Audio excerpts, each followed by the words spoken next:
أشهد أن لا إله إلا الله وحده لا شريك له وأشهد أن محمدا عبده ورسوله أما بعد فأعوذ بالله من الشيطان الرجيم بسم الله الرحمن الرحيم ما كان محمد أبا أحد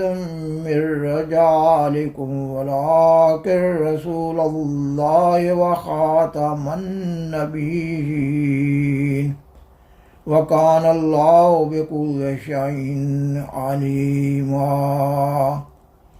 سامعین و ناظرین کرام، السلام علیکم ورحمۃ اللہ وبرکاتہ۔ آج کا پروگرام عقیدہ ختم نبوت کی اصل حقیقت کے مضمون پر قسط نمبر 6 کے طور پر پیش کیا جا رہا ہے، اور اس پروگرام کے آخری حصہ میں اس مضمون کو قرآن مجید کی سورۃ النساء کی آیت 70 کی روشنی میں بالوضاحت بیان کیا جا رہا ہے۔ سیدنا حضرت مرزا غلام احمد قادیانی امام مہدی و مسیح موعود علیہ السلام اپنی کتاب حقیقت الوحی روحانی خزائن جلد 22 صفحہ 29 اور 30 پر لکھتے ہیں، جس کامل انسان پر قرآن شریف نازل ہوا اس کی نظر محدود نہ تھی، اور اس کی عام غمخواری اور ہمدردی میں کچھ قصور نہ تھا، بلکہ کیا با اعتبار زمان اور کیا با اعتبار مکان اس کے نفس کے اندر کامل ہمدردی موجود تھی۔ اس لیے قدرت کی تجلیات کا پورا اور کامل حصہ اس کو ملا اور وہ خاتم الانبیاء بنے، مگر ان معنوں سے نہیں کہ آئندہ اس سے کوئی روحانی فیض نہیں ملے گا، بلکہ ان معنوں سے کہ وہ صاحب خاتم ہے،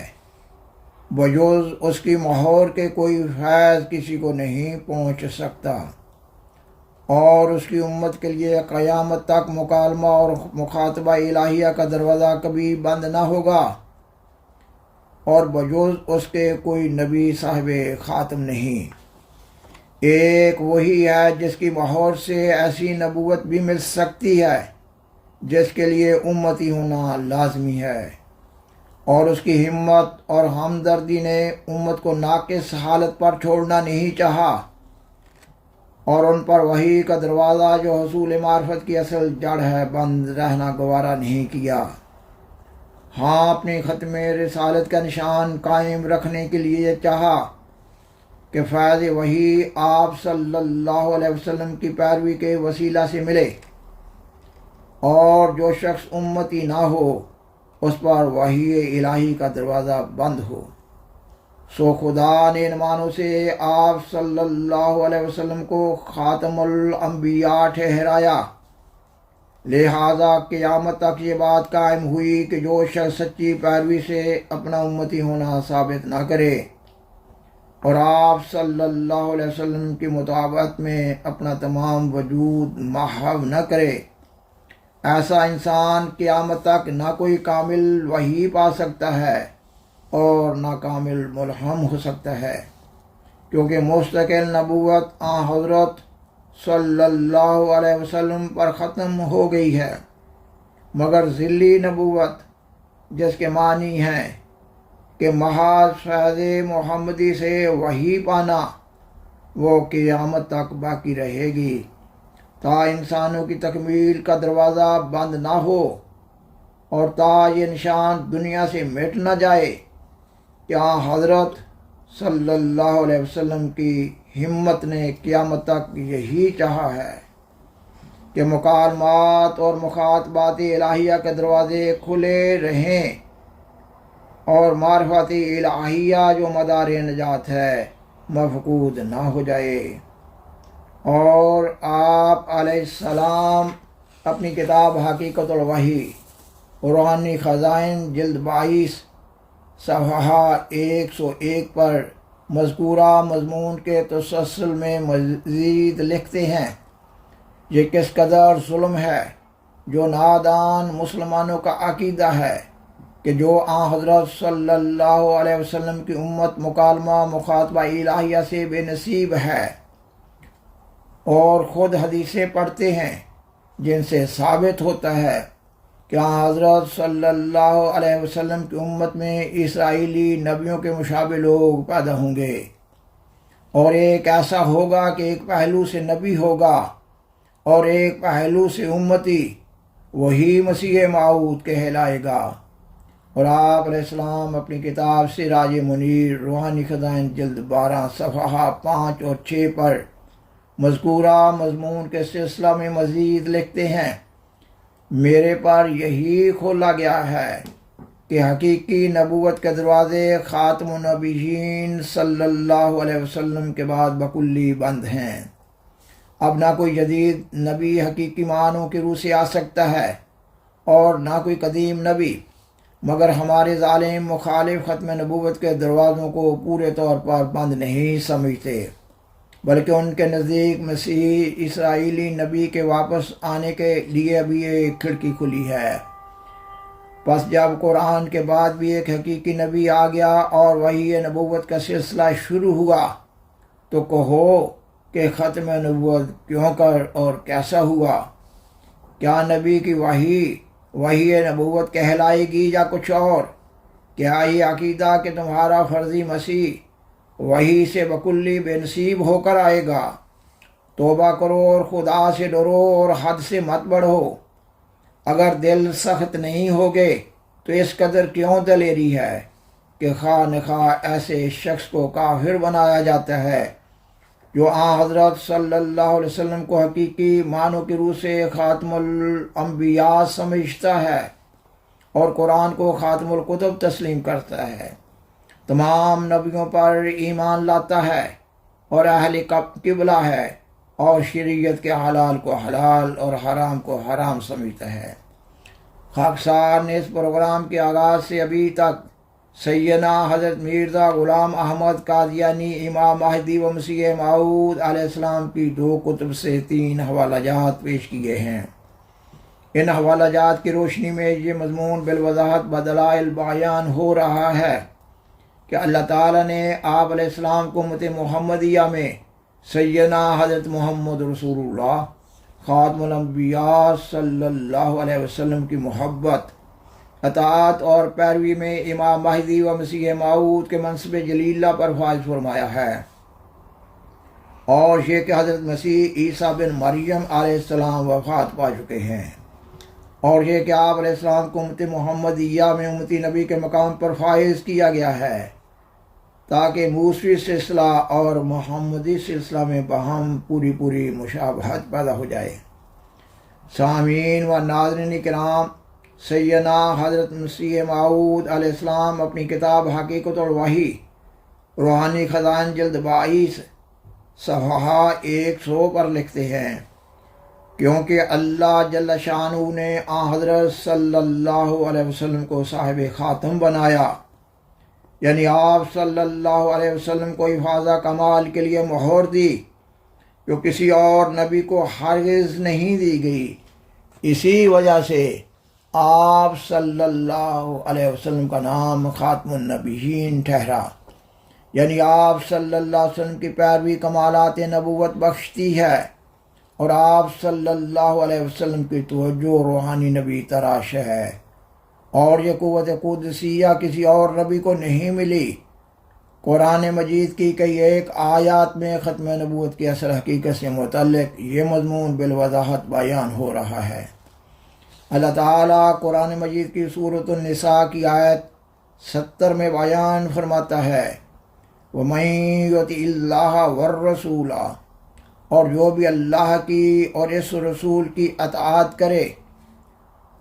فَأُولَٰئِكَ مَعَ الَّذِينَ أَنْعَمَ اللَّهُ عَلَيْهِمْ، تو یہی وہ لوگ ہیں جو ان لوگوں کے ساتھ ہوں گے جن پر اللہ نے انعام کیا ہے، من النبیین والصدیقین، یعنی نبیوں میں سے، صدیقوں میں سے، والشہداء والصالحین، شہیدوں میں سے اور صالحین میں سے، وحسن اولئک رفیقا، اور یہ بہت ہی اچھے ساتھی ہیں۔ خاکسار نے اس آیت کا لفظی ترجمہ بیان کیا ہے۔ سورۃ الفاتحہ میں اللہ تعالیٰ نے اپنے منعم علیہم یعنی اپنے انعام یافتہ بندوں کے راستہ پر چلنے کی توفیق پانے کی دعا سکھائی ہے، اور اس آیت میں اللہ تعالیٰ نے امت محمدیہ میں طریق حصول نعمت اور تحصیل نعمت کو بیان کیا ہے۔ اللہ تعالیٰ فرماتا ہے کہ وہ بندے جو اللہ کی اور اس کے اس رسول یعنی محمد صلی اللہ علیہ وسلم کی اطاعت کریں گے وہ ان میں شامل ہو جائیں گے جن پر اللہ نے انعام کیا، یعنی نبی، صدیق، شہید اور صالح، اور یہ ان کے اچھے ساتھی ہوں گے۔ اس آیت میں بتایا جا رہا ہے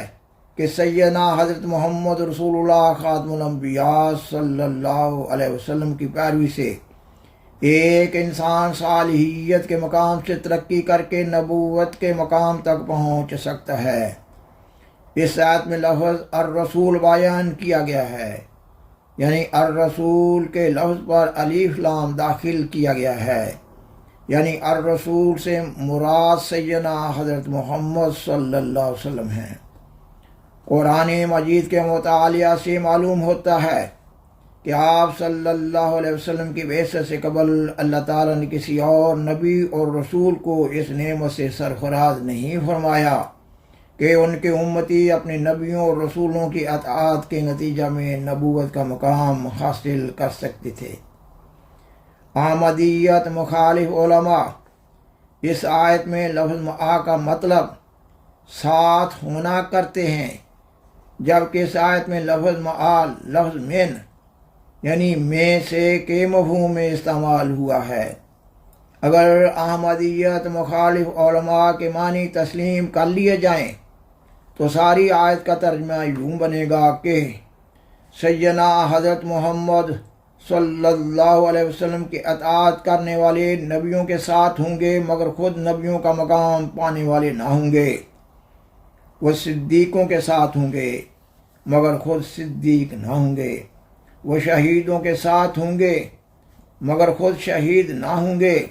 وہ صالحین کے ساتھ ہوں گے مگر خود صالح نہ ہوں گے۔ گویا یہ امت خیر امت نہیں بلکہ نعوذ باللہ شر امت ہوئی۔ قرآن مجید میں وارد لفظ معا جس کا ترجمہ ساتھ ہونا کیا جاتا ہے، سیاق و سباق کو مد نظر رکھتے ہوئے بعض مقامات پر اس کا ترجمہ لفظ من یعنی سے کے مفہوم میں بھی ادا کیا جاتا ہے۔ مثلا اللہ تعالیٰ قرآن مجید کی سورۃ آل عمران کی آیت 194 میں بیان فرماتا ہے وَتَوَفَّنَا مَعَ الْأَبْرَارِ، یعنی اے اللہ ہم کو نیک لوگوں کے ساتھ وفات دے۔ اس آیت میں اللہ تعالیٰ نے مومنوں کو سکھائی ہوئی ایک دعا کا ذکر کیا ہے، یہ کہ مومن بندے دعا کرتے رہتے ہیں کہ اللہ تعالیٰ ان کو نیک لوگوں میں شامل ہونے کی توفیق دینے کے بعد اپنی طرف بلائے۔ اس دعا کا یہ مطلب تو نہیں ہے کہ جب نیک لوگ فوت ہونے لگیں تو وہ بھی ساتھ ہی فوت ہو جائیں۔ اس مضمون کے اخیر میں اس ایک بڑے اعتراض کا جواب دینا بھی مطلوب ہے کہ بعض لوگ سوال کرتے ہیں کہ کیا حضرت مرزا صاحب ہی وہ فرد واحد ہیں جن کو اللہ تعالیٰ اور سیدنا حضرت محمد رسول اللہ صلی اللہ علیہ وسلم کی اطاعت کرنے کی توفیق ملی ہے؟ اس کا جواب یہ ہے کہ امت محمدیہ میں ہزاروں ایسے اولیاء اللہ گزرے ہیں جو اللہ تعالیٰ کے نزدیک امتی نبی کا مقام پانے والے تھے، لیکن اللہ تعالیٰ کی طرف سے یہ مقدر تھا کہ ظاہری طور پر امام مہدی و مسیح موعود کو ہی امتی نبی کا لقب دیا جائے۔ سامعین و ناظرین کرام، بالآخر درخواست ہے کہ برائے مہربانی اس پروگرام کو لائک کریں، دوسروں سے شیئر کریں اور حضرہ کرم اس چینل کو سبسکرائب کریں۔ جزاکم اللہ تعالی احسن الجزاء وآخر دعوانا ان الحمد للہ رب العالمین۔ والسلام علیکم ورحمۃ اللہ وبرکاتہ۔ شکریہ۔